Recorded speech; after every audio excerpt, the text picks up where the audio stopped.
very well publicized throughout the media. So do you find that a difficult balance to strike between conducting an operation and media coverage of certain threats that may exist or may not exist?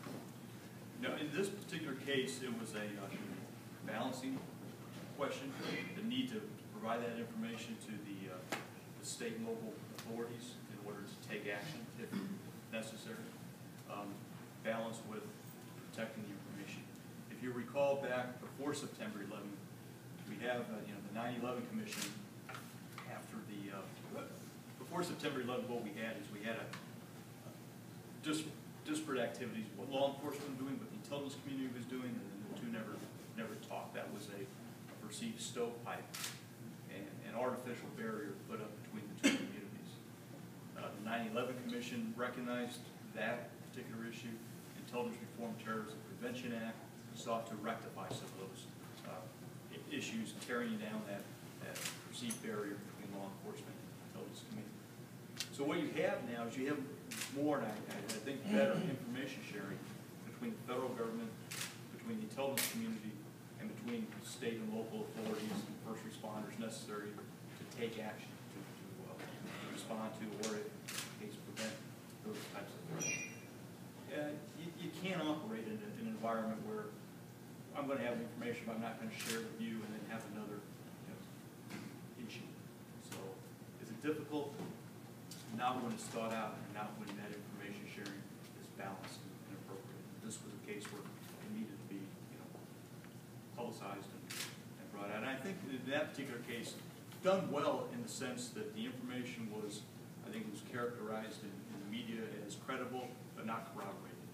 So I think that there's enough balance to say we have something out there, something that at least the authorities need to be aware of, but we still need to get more information to determine the actual credibility of this particular issue. If you follow a plot, you say your intelligence actually works and you guys follow the plot, is that individual is not a U.S. citizen, does he fall under DOD's regulations or do you still stay under federal law? Still stay under federal law.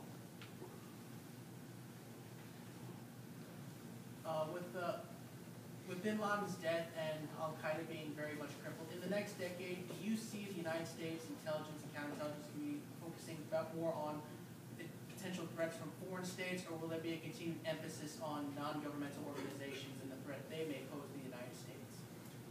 Great question. And I think what's going to happen is you're going to see the intelligence community, national security structure kind of modify itself to where the threat really is. I mean, are we looking at a continued threat from global war on terrorism from non-state actors, being terrorist organizations, or are we going to see a greater emphasis on threats posed by countries like China in economic espionage type of issues?